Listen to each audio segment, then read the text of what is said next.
Sean bienvenidos a este programa especial en conmemoración del Día Internacional de la Mujer. Les saluda Andrea Castellón y en esta oportunidad hemos organizado el presente conversatorio para hablar sobre criminología feminista y para ello me acompaña desde México Virginia Gutiérrez. Ella es licenciada en criminología y criminalística. Además cuenta con un diplomado en políticas públicas y de género. Tiene amplia trayectoria en la gestión pública y en la docencia y también es experta en temas de perspectiva de género. Virginia, bienvenida. Hola, muchísimas gracias, Andrea. Es un gusto para mí estar compartiendo en esta ocasión con otro país esta temática. Muchísimas gracias por la invitación. Muchísimas gracias, de verdad, de parte del equipo de Perspectiva Criminológica queremos pues agradecerte que hayas aceptado la invitación para este conversatorio y pues bueno, vamos a ponernos un poquito de entrada de lleno a lo que es el tema que nos compete el día de hoy y para que nos hables un poco, pues bueno, ¿qué es la criminología feminista? ¿Cuándo surge? ¿Qué es? ¿De qué se trata? ¿Es una corriente criminológica? ¿Es una rama de la criminología? ¿Es una teoría? Para que nos pongas un poquito pues, en contexto sobre qué es y conocer un poco más. Muchísimas gracias, Andrea. Sí, pues la criminología feminista como tal tiene su origen desde 1950, 60, 70 y se reconoce también como a la primera mujer que aporta en este sentido a Carmen Smart, que hace a Carol Smart, perdón, que hace una obra que se denomina Mujeres, Crimen y Criminología como tal, ¿no? A partir de ella podemos empezar a tomarla como parteaguas. Sin embargo, también mencionar que actualmente podríamos decirlo que hay dos posturas, ¿no? Que es la parte del área de aplicación, como desde este enfoque epistemológico, pero también ya en este avance reconocerle como una criminología especializada. Ya hay más obras, ¿no? Entre ellas, eh, que era la confusión aquí que surgió inicialmente con Carmen Anthony. Sí, Carmen Anthony también ya tiene su obra, ¿no? De criminología feminista. Y entre las últimas, por ejemplo, aquí en México, que es una obra que coordina la doctora Carla Monroy, tal cual así se denomina también el libro, que tiene varias colaboraciones.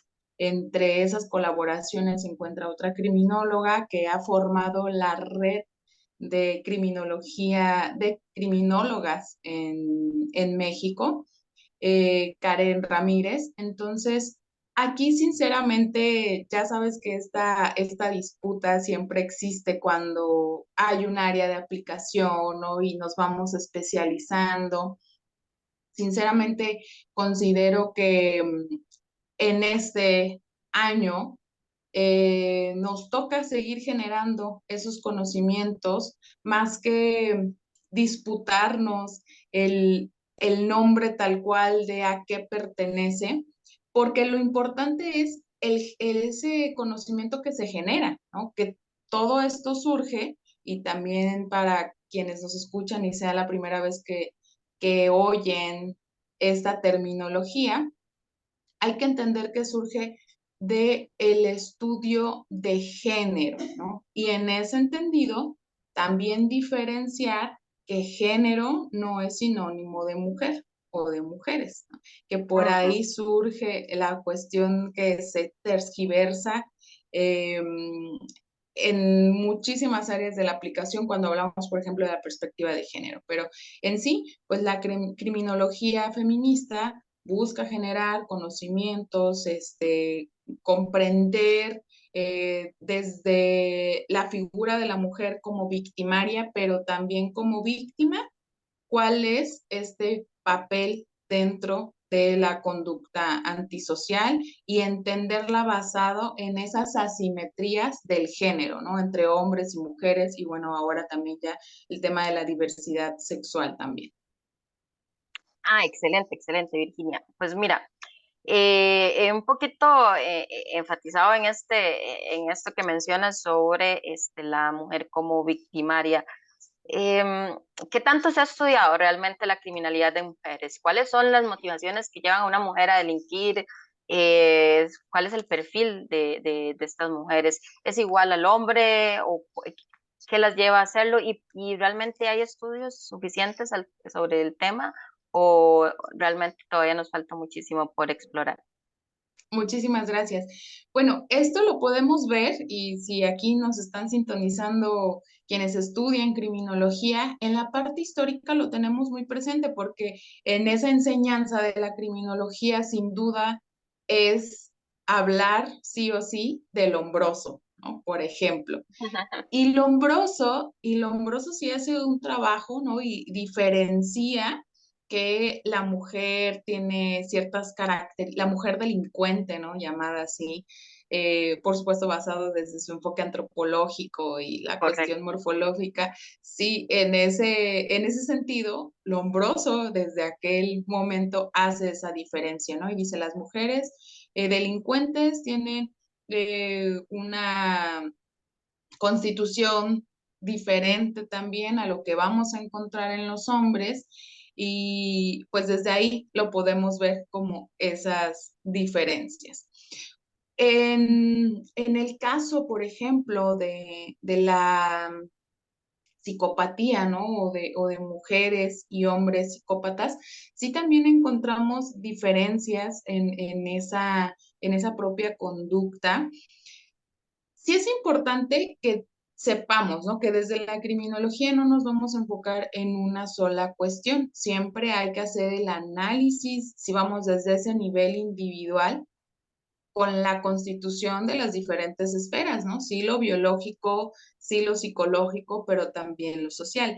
Bueno, aquí es más como de dominio público, que sabemos que en el caso de las mujeres la cuestión endocrina juega un papel importante, ¿no? En la conducta misma, las hormonas, esas características propias de las mujeres que sí sientan una base para pues el estado de ánimo, la cuestión conductual en sí, pero ahora si nos vamos como a la historia, al desarrollo de la ciencia como tal, entra totalmente esta figura de generar conocimiento desde un androcentrismo, ¿no? Eso es totalmente en todas las áreas. Y bueno, también aquí valdría la pena desmenuzar ese concepto, ¿no? De androcentrismo, bueno, que nos referimos a cuando todo, por decirlo de una manera sencilla, gira en torno a la figura del hombre. Y entonces, ¿quiénes son? Desde esta explicación histórica se entiende a la historia del hombre, ¿no? Los científicos. Entonces, estos datos también generan sesgos en la información que se tenga al respecto de las mujeres como victimarias. Hoy en día, sí, y creo que a partir del movimiento feminista, ¿no? Desde este movimiento que busca la reivindicación de los derechos humanos de las mujeres, las feministas, desde la sociología, desde la antropología, también tienen sus aportes que a la criminología contribuyen, pero sí es todavía un sector muy limitado, ¿no? No, cuesta muchísimo trabajo hacer investigaciones que tengan que ver con estas temáticas porque la propia bibliografía en sí no es Escaso. tan exactamente, es escasa, no es tan extensa. ¿Por qué? Por este mismo sistema, ¿no? Androcentrista y que vamos observando esas limitantes en la propia sistematización de ideas y de que esto sea de divulgación también.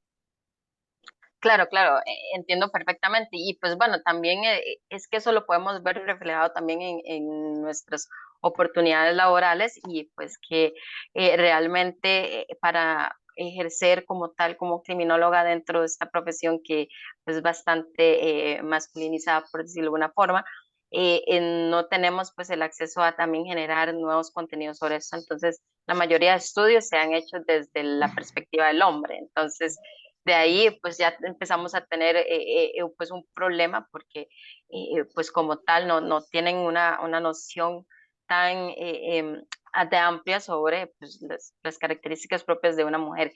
Y bueno, pongamos un poquito de ejemplos para ir pues viendo cómo aplica este tema de la criminalidad de mujeres. Y es que tenemos algo muy curioso de ver que hay cada vez más mujeres involucradas en bandas organizadas, llamemos pues en temas de narcotráfico. ¿Cuál es el rol que cumplen estas mujeres dentro de estas organizaciones? O, por ejemplo, otros que son muy comunes en ver mujeres involucradas en problemas perdón, en delitos de trata de personas, pues que fungen incluso como pues las proxenetas de mujeres para obligarlas a, pues ya sea a trabajos forzados, a trabajos de explotación sexual. Y vemos mujeres, muchas mujeres involucradas en este tipo de organizaciones. ¿Cuál es el rol que tienen estas mujeres en ellas y que las lleva justamente? Y podemos decir que están ahí obligadas o realmente porque esa es la vida que escogen, cuánto influye, digamos, en este caso el hombre o la cultura patriarcal para que estas mujeres terminen en esos roles específicamente. Excelente enfoque, Andrea. Acabas de mencionar algo bien interesante, porque hoy en día podemos ver cómo desde las redes sociales se hacen pues afirmaciones muy a la ligera, ¿no? Subjetivas. Y desde estos estudios con perspectiva de género, que insisto, lo que tratamos de observar es esas diferencias entre lo que es el género, el constructo sociocultural que determina funciones, roles, la figura de hombres y mujeres en sociedad. Entonces, también mencionar que cuando nos referimos al enfoque feminista, nos estamos refiriendo, ¿no?, a sí tener como base esta cuestión de género, pero cuando sea oportuno mencionar mujeres, así lo hagamos, ¿no? Como te lo decía hace un momento, no utilizar la terminología de género como sinónimo de mujer. Bien, ahora, dentro de estas cuestiones entre géneros, ha existido históricamente asimetrías. Esas asimetrías en las relaciones entre hombres y mujeres, pues hay una característica, ¿no?, que es el poder, ¿no? El poder es lo que nos genera las desigualdades, la discriminación y la violencia también. También señalar, estadísticamente es muy poco el porcentaje de mujeres victimarias y en el caso específico de la mujer en el crimen organizado, en el narcotráfico, por ejemplo, el rol que juegan en la mayoría es el de mover pues las drogas, ¿no? En estas palabras. Entonces aquí le conocemos en México, por ejemplo, como mulas, con estas terminologías que hacen referencia a transportar. ¿Y cómo las transportan? Pues de diferentes maneras, ¿no? Muchas ocasiones su propio cuerpo es un medio de transporte, ¿no? Por cavidad vaginal, por ejemplo. Y entonces, dentro de esta explicación que me decías, ¿qué tanto influye ahora el hombre o lo hacen directamente porque quieren, porque levanten la mano y digan, yo quiero transportar la droga? No necesariamente. vuelve a entrar el tema del poder.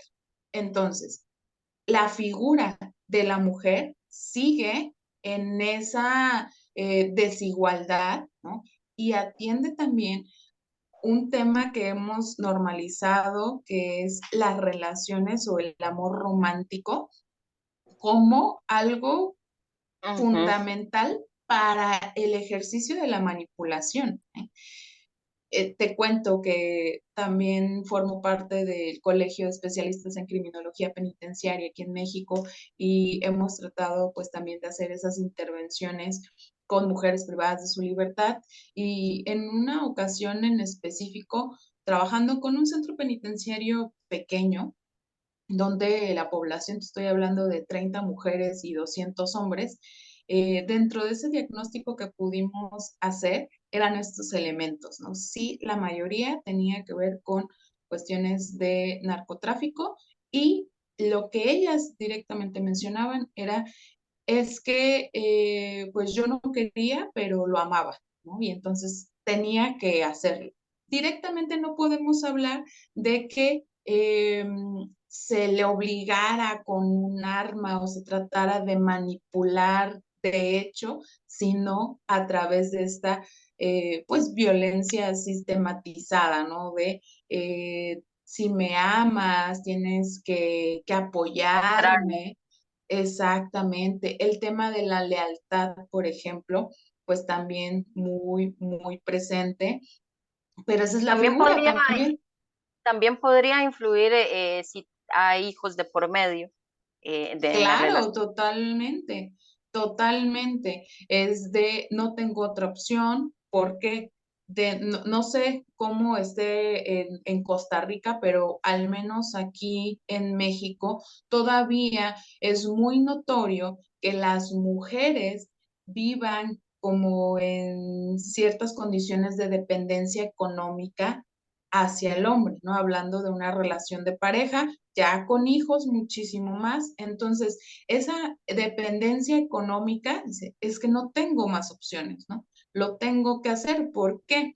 Porque desde esta historia personal se fue construyendo, ¿no? Y personal y social, de que la mujer tiene que servir al hombre, de que la mujer tiene que ser esa figura de sostén. Entonces, se van cerrando como estas opciones desde ese aprendizaje, ¿sí? Entonces es como, no me queda de otra porque no sé hacer otra cosa. A mí me criaron para ser esposa, para ser mamá. Entonces, si son las funciones que tengo que hacer, ¿no? Y hablamos de esta normalización de los roles llenos de estereotipos y de diferencias en la familia, lo que cada una tiene o no que hacer, por No, mencionar y algunos ejemplos. creo que aquí en Costa Rica Es igual. pues todavía existe esa dependencia mayoritaria de mujeres pues que necesitan, digamos, del ingreso económico del hombre como tal pues eso también lo hemos reflejado en los números sobre la incursión de mujeres dentro de la fuerza laboral pues bueno, estamos viéndolo ya desde bueno, de una relación hetero, Una heterosexual. heteronormada, sí. Exactamente, pero pues ahora tenemos también una gama diversa de relaciones y pues también podemos experimentar violencia entre parejas mujeres del mismo sexo. Recientemente un caso en Argentina llamó también mi atención de dos mujeres que fueron pues condenadas, me parece si recientemente fueron condenadas o si es que recientemente fue el caso por dar muerte al hijo de una de ellas. Y pues Ujú. en apariencia, una de las motivaciones es porque, bueno, el niño nació varón y pues había como todavía ahí un conflicto con la expareja de la madre del niño y pues bueno, al final se dio este hecho lamentable. Entonces, ahí estamos pues viendo un patrón diferente, o sea, no podemos ya verlo desde esta relación pues, que pues, nos han vendido pues, tanto tiempo, ¿verdad?, entre hombres y mujeres, sino que ahora tenemos mujeres y mujeres, también tenemos las mujeres trans y la violencia que sufren, eh, también como parte de esta conducta pues, patriarcal, ¿no?, de que hay pues de discriminación hacia ellas. ¿Cómo ves estos retos? ¿Cómo puede abordarlo la criminología feminista? ¿Le compete como tal? O Sí, por pues, supuesto. ok, cuéntame un poquito al respecto. Sí, justo. Sí es de su competencia. Seguimos hablando de mujeres, seguimos hablando de la construcción del género y dentro de este sistema, bueno, que mencionamos, la cuestión androcentrista, también otro concepto que hay que mencionar es el sistema patriarcal, ¿no? Y en este sistema patriarcal, las mujeres hemos estado en una constante competencia. Y también vuelve a entrar la cuestión de el poder, ¿no? Entonces, en estas relaciones homosexuales, no significa como que las mujeres eh, se comporten desde esa feminidad tradicional. Sigue entrando el tema del poder, ¿no? Aunque sean relaciones homosexuales, siempre. ¿Por qué? Porque desde esta mira de la propia relación hemos escuchado frases como de ¿quién manda? O siempre cuestionándose de qué rol juega cada quien, ¿no? Si son dos Oh, mujeres o si son ¿quién dos es el hombres, hombre de ¿quién la es el hombre y relación? quién es la mujer? Exactamente, Muy siempre, ¿no? común. Al final de cuentas se hace como este cuestionamiento y va a existir porque no estamos eh, criados, no estamos educados, educadas para tener una comunicación asertiva y una relación sana, sea heterosexual o sea homosexual. ¿Sí? Entonces también esto es bastante interesante analizarlo desde esta figura del poder. Claro, y La es que hay otra, muchísimas, todavía muchísimos patrones que tenemos que desaprender y justamente eso es lo que como que nos impide verlo más allá, lo seguimos tratando de ver como en una relación tradicional de hombre y mujer y buscar ese rol, pero no aplica de esa manera. Entonces, por ahí siento que todavía falta muchísimo para derribar pues, esos mitos. sí, y fíjate que antes de que pasemos a esta cuestión ahora desde una postura de las mujeres o el género, desde la victimización, también mencionar, hace un rato que me preguntabas sobre estudios, ¿no? Hay en cuestiones de mujeres homicidas, ¿no? Que se ha llamado mujeres asesinas con esa terminología, que Leger hace una propuesta de tipologías sobre el móvil de las mujeres y ahí vamos a encontrar a quienes son motivadas por el lucro, quienes son victimarias en conjunto, ¿no? Que se organizan entre mujeres para cometer un delito, quienes tienen una cuestión de enfermedad mental, quienes la motivación es el sexo también, que es importante mencionarlo, ¿no? Que también las mujeres pueden ser victimarias en delitos sexuales y Pues, el tema de otra de las tipologías se refiere a el ejercicio del control, ¿no? No tanto el lucro como el dinero, sino tener el propio control y de la situación y el poder y la manipulación.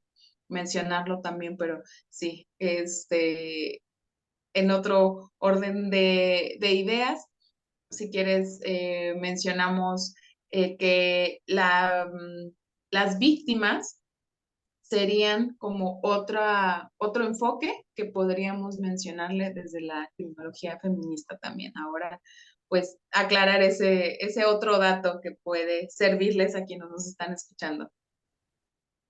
No, excelente intervención, Virginia. Y pues ahora hablamos un poquito pues del otro lado, del perfil el perfil victimológico de las mujeres, pero quizás antes para entrar de lleno a esta parte, háblame un poco sobre, bueno, actualmente creo que hay una tendencia pues bastante controversial con todo este tema de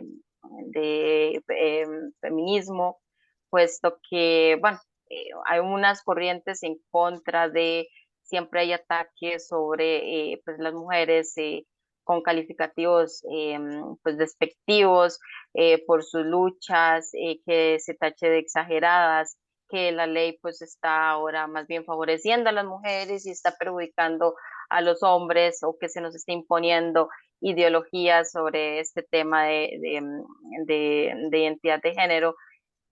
¿Cómo, pues, desde la criminología, cómo podemos manejar este tipo de tendencias? Porque creo que también a nivel policial, judicial, de todas las personas intervinientes en un proceso, esto genera un sesgo y a la larga pues genera un problema, porque este sesgo o esta pues opinión personal puede verse reflejada en estos trabajadores a la hora de atender víctimas o victimarias, en este caso mujeres, con sin objetividad, o sea, de manera pues parcializada o considerándoles pues podría más bien ocasionar una discriminación en el abordaje a víctimas o victimarias en este caso. ¿Cómo ves este tema dentro de toda esta problemática? Sí, yo creo que a quienes nos dedicamos a estas temáticas es algo con lo que día a día nos enfrentamos al final de cuentas. Y considero que una es una total tergiversación de la información y desconocimiento también. Y otra cosa que he podido darme cuenta es que muchas ocasiones, no quiero ser como totalitaria, pero sí en general, esos comentarios pueden venir en un mayor porcentaje de personas ya adultas. ¿Esto por qué? Pues porque tienen muchísimo más tiempo bajo esta construcción de ideas que hay que desaprender. Por Otra supuesto. cosa, hay una resistencia, porque ¿a quién le gusta perder el privilegio?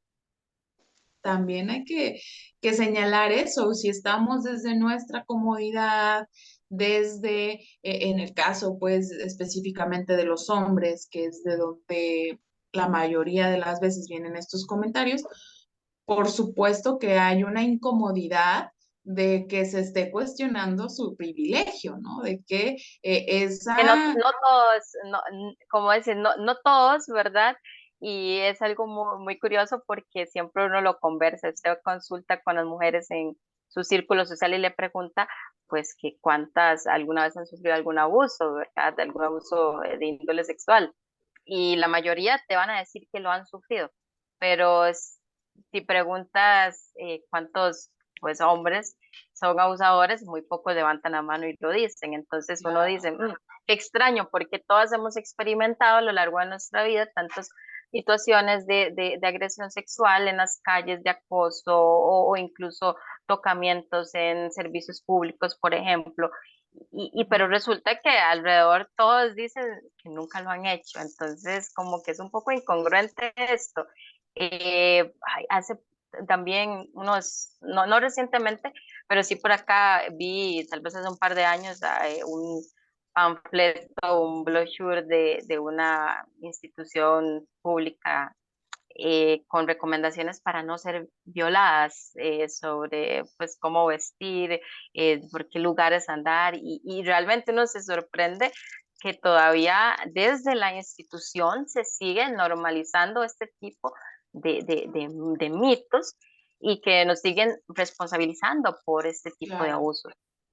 sí, fíjate que cuando inicié hace pues casi 7 años con adentrarme a estas temáticas, los primeros comentarios eran de que, pero ¿qué es lo que quieren las mujeres? Y en la ley ya dice que somos iguales, ¿no? Aquí en el caso de México mencionando el artículo específico de nuestra Constitución Política de los Estados Unidos Mexicanos. Y era una visión únicamente jurídica, ¿no? De decir, es que son iguales y son Y ya. iguales y son iguales y ya. Y Y entonces, si tienen algún problema, vayan y denuncien, porque es súper fácil. claro, sí, sí, sí, sí. Y hay que entender que en el sentido en el que nos encontramos en este momento, hemos ganado, sí, cierto posicionamiento en la igualdad de oportunidades o en la igualdad de derecho, pero no así en la igualdad de trato. ¿Sí? Ujú. Siempre les pongo el derecho a la educación. Quizá en este momento, ¿no? Tú y yo como con esa educación superior que tuvimos la oportunidad y que quizá ni siquiera encontramos una dificultad de ingresar, no fue así durante el trayecto en nuestra vida académica. Esas desigualdades siguen bien marcadas para hombres y para mujeres, ¿no? En este caminito de cuando ya logro un derecho, ahora cómo se me trata. Y ahora bien, cuando ya logramos ese ejercicio pleno de los derechos en las mismas condiciones entre hombres y mujeres, estaríamos hablando de una igualdad sustantiva, que es en el momento en el que nos encontramos. Hoy en día, desde el feminismo, buscamos la igualdad sustantiva. Sí, ya se han dado muchos pasos y se ha también tergiversado el tema de que las instituciones benefician únicamente a las mujeres y tenemos que regresarnos a quienes crearon las instituciones, para quienes fueron creadas las instituciones. A mí siempre me toca responder a la pregunta de, ¿por qué no hay un instituto del hombre? Si hay un Aquí, instituto de la mujer, de verdad, o- eso es de cajón, aquí de también hay cajón. una que es que debe existir el Instituto de la Familia, porque Ok, así es como somos iguales, ¿verdad?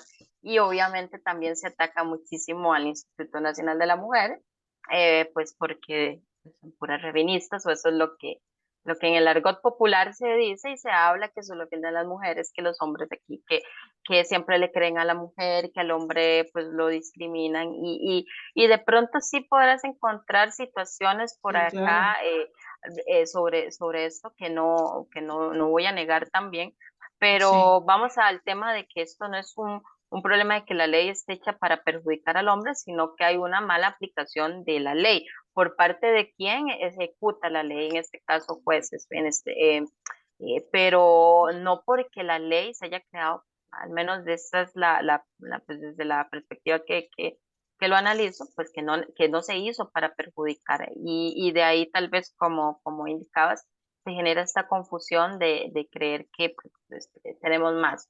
Y muy importante eso que mencionas de cómo, del trato, es decir, de que en la práctica realmente no es no suficiente estamos en lo que dice la igualdad, ley.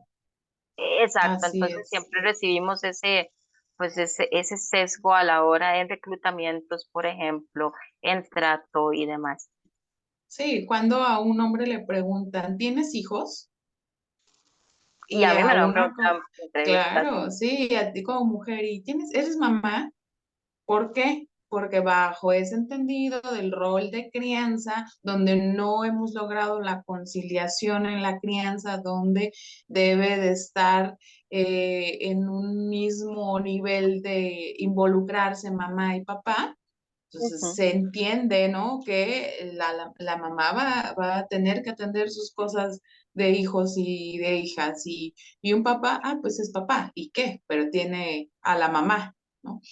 Y Y los algo, hijos son de la mamá y eso es una frase que escucho incluso decir de mismas mujeres, porque las mujeres también también desarrollan comportamientos machistas que machistas, hablan pues claro. de eso, de que los hijos son de la mujer. Entonces, cuando hay una separación, sí o sí el hijo tiene que ir la custodia con la madre porque solamente con ellos están bien y esto de alguna manera sigue perpetuando esta idea de que somos nosotros las que nos debemos encargar una vez en una separación y entonces el hombre se va y se convierte únicamente en el proveedor. Y Claro. viendo, pues, yo creo que este es quizás el perfil victimológico más, pues, más predominante, que es las mujeres que son víctimas de violencia intrafamiliar.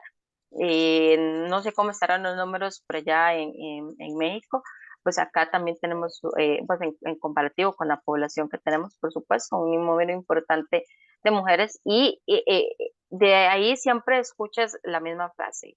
Es que ellas más bien los defienden, ellas no quieren salir de ahí, ellas les gusta seguir ahí y lamentablemente pues pasa que muchas mujeres terminan incluso defendiendo a su agresor y es muy difícil para las personas comprender el por qué eso sucede. Entonces se tiende a creer que es porque la mujer que es víctima Sí, lo de quiero. una agresión sexual quiere mantenerse ahí y que es su culpa, o sea, hasta en eso, que es su culpa mantenerse de esa manera o que hizo algo, que provocó algo porque pues que le fue infiel o porque le habló a otra persona o lo que sea, pero siempre la responsabilidad es de la mujer, o sea, usted lo provocó, entonces por eso es que él trabajó así y también a un caso que llamó mucho mi atención, pues también esta organización de defensa del hombre, pues justificaba el hecho de que pues, de un feminicidio que hubo porque pues, la mujer tenía una posición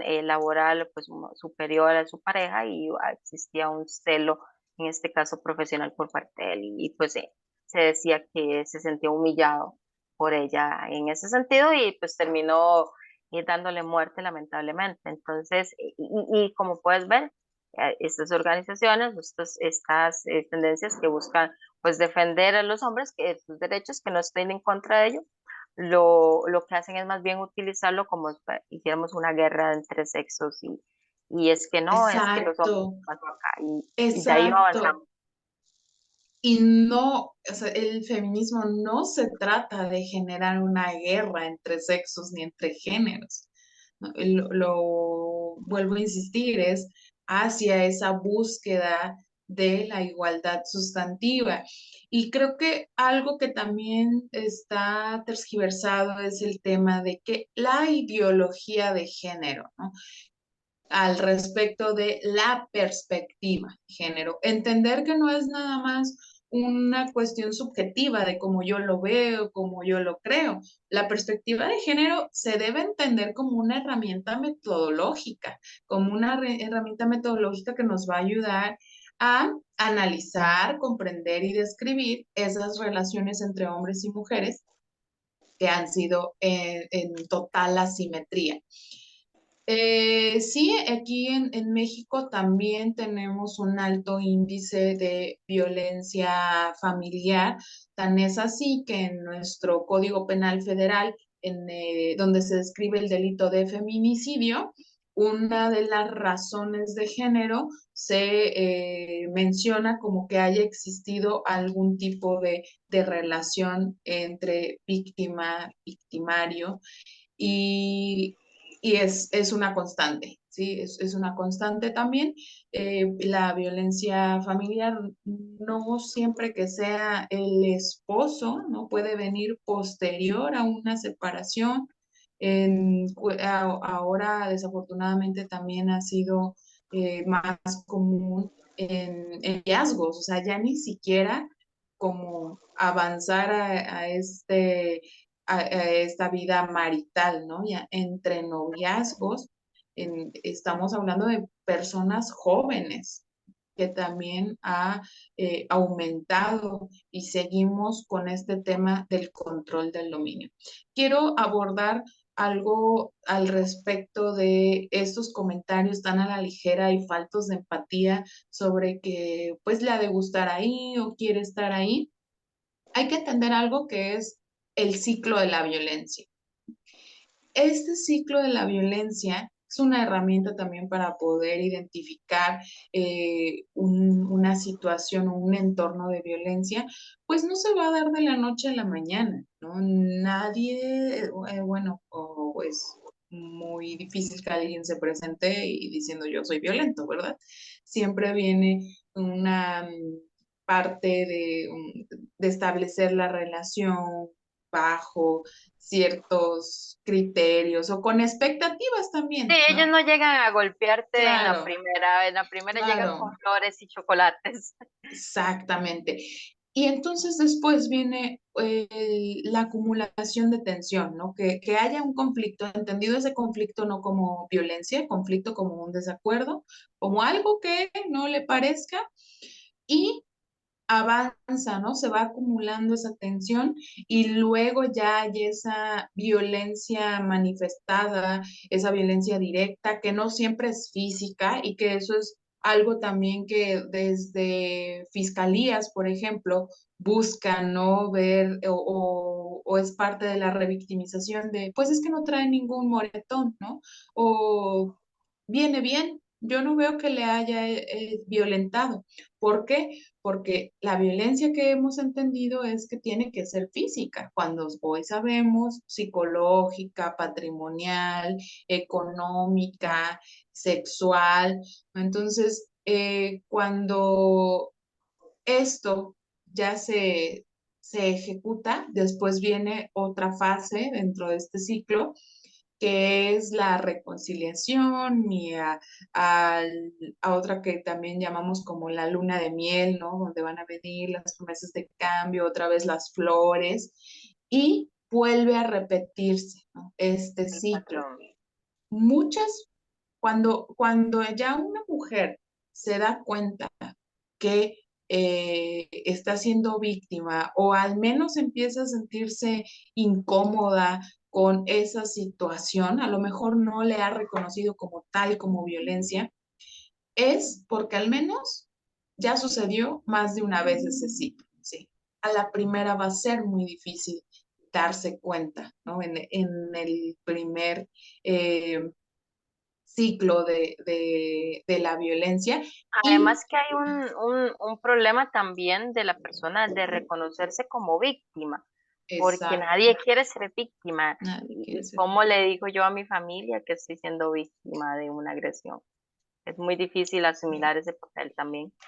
Fíjate que en ese sentido, creo que al haber un poco más de información, de estar trabajando, bueno, a mí que me ha tocado trabajar en esta parte comunitaria, en los centros para el desarrollo de las mujeres, en dos municipios en específico de mi estado, al llevar hasta la comunidad y trabajar desde esa prevención primaria, hemos visto que ya se le empieza a nombrar como tal, ¿no? Como violencia.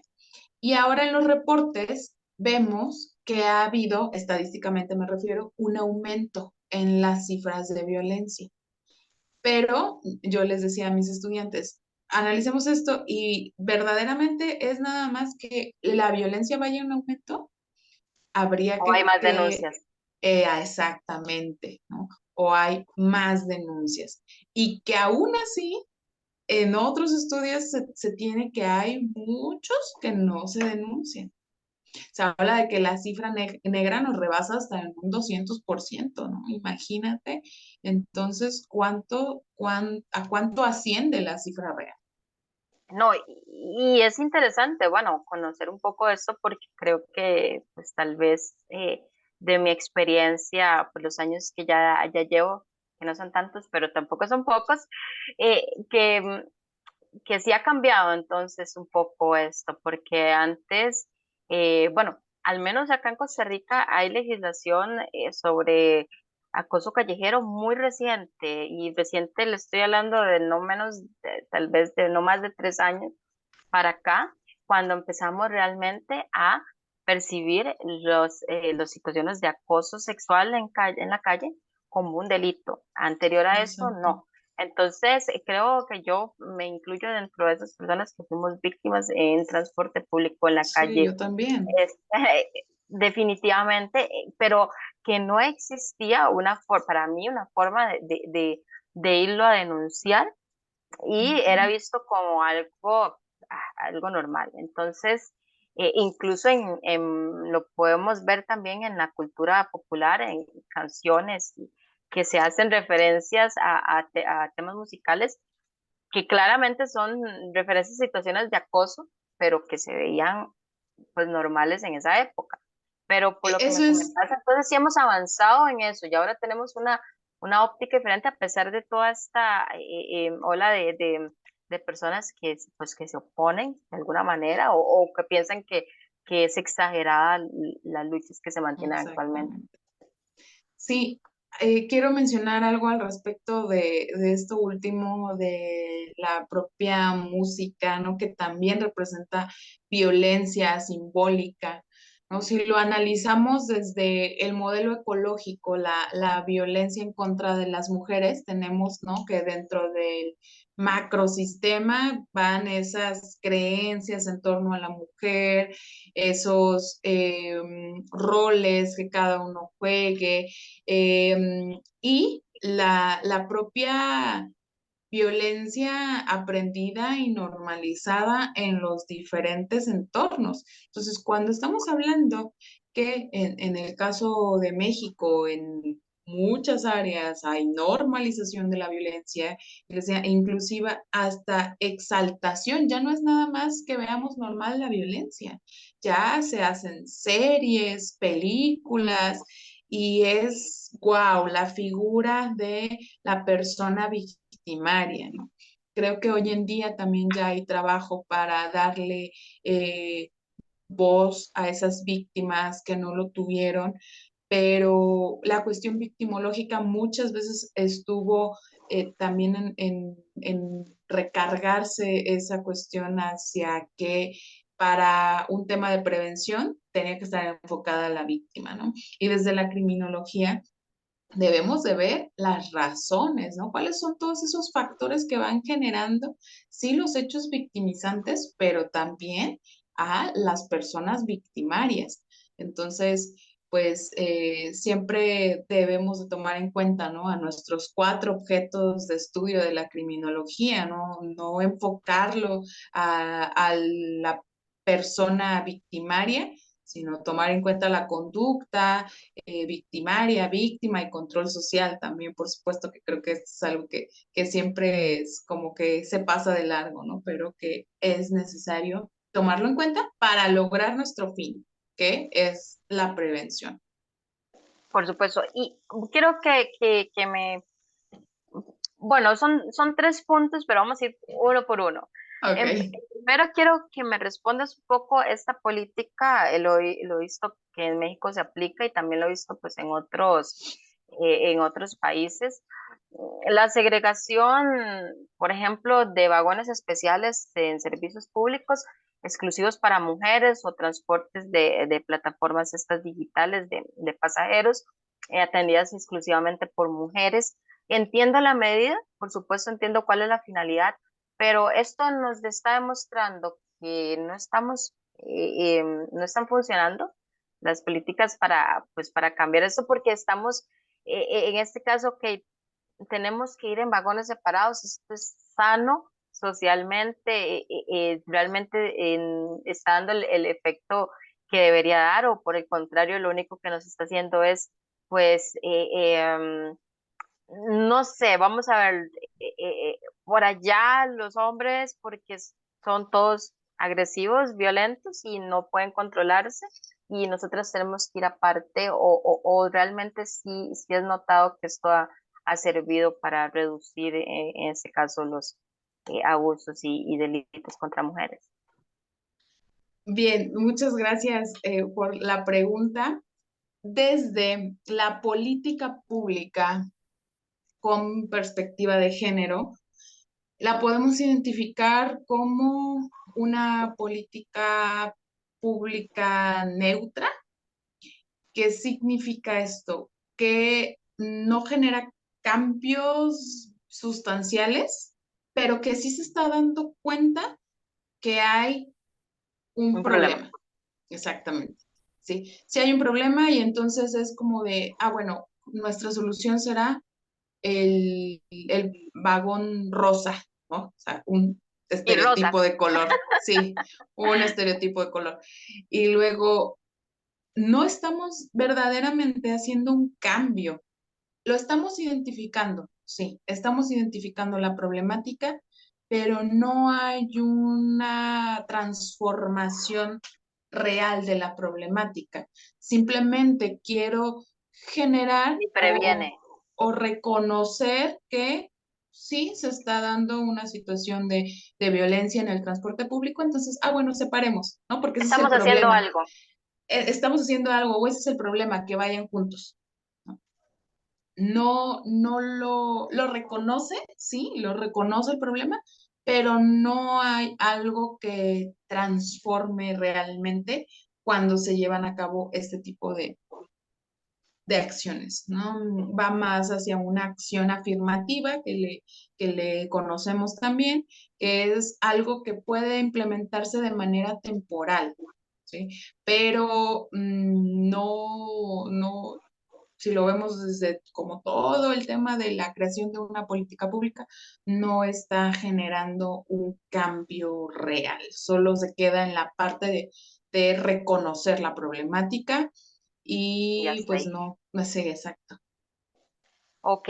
Ahora bien, el otro punto es para darle respuesta a una pregunta, bueno, a una afirmación que es muy común escuchar en las personas, que es que no nos matan por ser mujeres, que nos matan por celos, que nos matan porque cualquier otra cosa, porque la persona tenía un problema, pero no nos matan por ser mujeres. Y este es un argumento que utilizan muchísimas veces para desacreditar los feminicidios, para decir, hey, no, no, no, no, no la mataron porque era mujer. Entonces, ¿cómo podemos responder? ¿Cómo podemos, tal vez responder, no, cómo podemos cambiar esta percepción, una persona que te diga eso?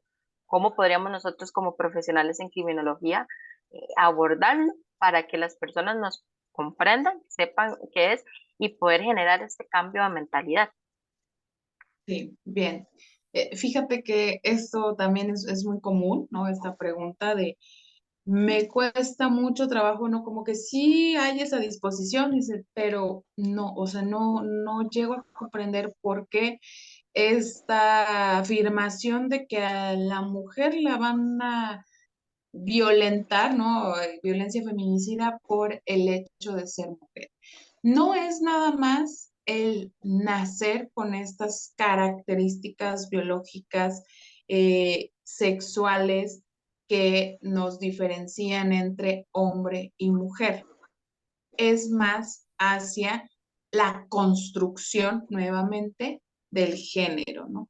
En esa subordinación, en ese ejercicio del dominio, del poder, de ver como algo inferior a la mujer, no es nada más que se entienda como con la palabra mujer, sino lo que representa ser mujer, ¿no? O qué constituye ser mujer. Y entonces va escalando esa violencia y estrategias que a mí me gusta manejar cuando no se comprende de un primer momento que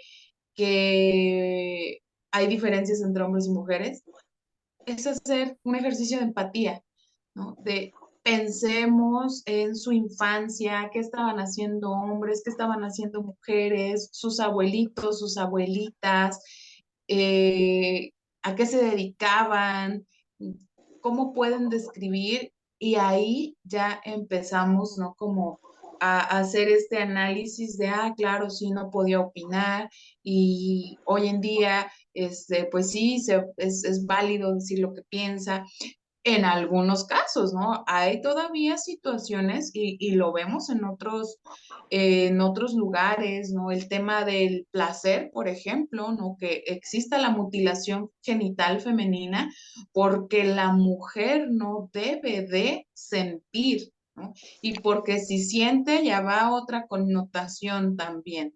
Entonces, el tema de que se mate a las mujeres por el hecho de ser mujer es referente a las razones de género, ¿no? Esas razones de género que nos estamos refiriendo a las desigualdades, a las asimetrías que buscan también permanecer, ¿no? O mantenerse dominantes, ¿no? Que exista ese ejercicio.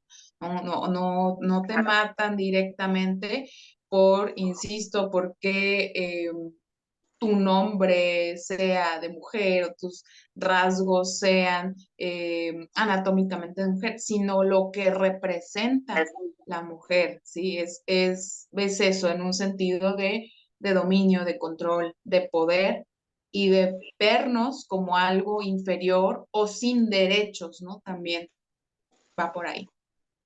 claro. Perfecto, Virginia. Bueno, para ir ya concluyendo este conversatorio, creo que, bueno, no nos alcanza el tiempo porque todavía tendríamos que ver Sí, otros temas muy importantes que creo que tampoco se abordan muy bien y es la criminología en mujeres, por ejemplo, en la población afrodescendiente. Son claro. con problemáticas, o sea, tienen un doble estigma, una doble victimización socialmente y creo que también como, pues como mujer blanca en este caso me cuesta también muchísimo poder hablar de este tema y creo que en algún momento voy a hacer un programa con alguna colega también afrodescendiente para que nos hable también desde su perspectiva, porque es muy difícil, por Sí, más que uno trata de empatizar y de ser aliada, no lo puedes comprender si no claro. lo vives desde el propio pellejo y así como nosotras como mujeres, perdón, también como muchos hombres no pueden comprender lo que nosotras pasamos del día a día, para nosotras como también mujeres nos cuesta todavía entender estas otras poblaciones de mujeres que tienen un doble estigma social al que tienen que enfrentarse diariamente. Entonces, Aquí de quisiera, perdón no, Andrea, aquí tranquila. quisiera aportar otra herramienta que nos ayuda muchísimo con esto. Primero, pues que no es nada más un tipo de mujer, ¿no? Somos mujeres, ¿no? En esa diversidad. Y la herramienta es justo propuesta o diseñada por una mujer afrodescendiente, Kimberly Crenshaw, que es la interseccionalidad, donde ella hace esta herramienta y dice, con un grupo de mujeres, ¿no? ¿Ustedes qué ven cuando se ven al espejo? Una mujer. Y responde, ¿no? Las demás, una mujer. No, yo veo una mujer negra. Y entonces esa también diferencia, ¿no? Que divide Kimberly entre la norma social o el privilegio, o lo que está normalizado, y lo Ujú. contrario, lo que está desde la parte oprimida. A mí me encanta mucho esta herramienta que nos proporciona porque no es únicamente de mujeres, ¿no? Nos podemos dar cuenta de otros sesgos o de otras diferencias, desde, siguiendo con el tema de las mujeres con una discapacidad, las mujeres, ¿no? De la diversidad sexual, mujeres con eh, analfabetas, ¿no? Mujeres de la tercera edad, ¿no? Mujeres niñas. Entonces, todo esto nos amplía un abanico de enfoques, ¿no? Que requieren esta especialización de abordaje, que Por no supuesto. podemos decirlo la mujer, ¿no? De igual manera que no podemos decir el hombre, son muchas otras cuestiones, ¿no? Pero el hombre y la mujer, desde esta parte de la situación de dominio y desde el generismo, ¿no? También y la heterosexualidad como otra cuestión de privilegio. No, sí, por supuesto, y por eso te decía que nos falta de verdad muchísimo por Sí, abordar. Tal vez en otra oportunidad podamos entonces invitar gracias. a esta colega que me mencionas y poder ampliar sobre esto, que la verdad es muy, muy interesante, quizás para noviembre que se celebra, perdón, se conmemora el Día El Día de la Violencia Internacional. contra la Mujer. Ujú.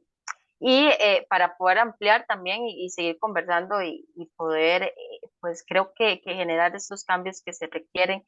Virginia, yo te agradezco muchísimo que hayas No, al pues, contrario. accedido a participar. Es de alto valor para todos nuestros seguidores, pues hablar sobre estos temas.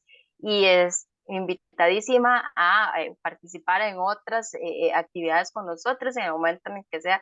Con muchísimo gusto, las puertas de nuestra página están abiertas para vos y pues para todas las personas que trabajan en esta red de mujeres para pues generar ese cambio. No sé si quieres pues despedirte con con alguna reflexión final. Muchísimas gracias, Andrea. Agradecerle también a Valerie, ¿no? Establecer el contacto. Espero tener la oportunidad pronto de visitar Costa Rica. De verdad es algo que está en mis planes. Por favor. Así que espero que cuando vaya tengamos esta oportunidad de coincidir y pues mencionar, ¿no? Que como reflexión como mujeres, como hombres y en este sentido de prevención, no busquemos una receta, hay que trabajarlo desde la multidisciplinaridad, desde un enfoque integral y transversal. Y pues sigamos haciendo lo propio desde nuestros diferentes espacios, desde la academia, desde la parte operativa, desde lo gubernamental, desde como sociedad civil. Hay mucho por hacer todavía y Así que es. estos espacios pues ayuden, ¿no? A abrir panoramas que todavía faltan explorarse. Muchísimas gracias y les abrazo desde México. Muchísimas gracias, Virginia, y a todas las personas que nos están viendo, pues gracias por quedarse hasta el final y pues esperamos vernos pronto en un nuevo programa. Virginia, un abrazo también desde Costa Rica y pues que tengas un excelente día. Hasta luego.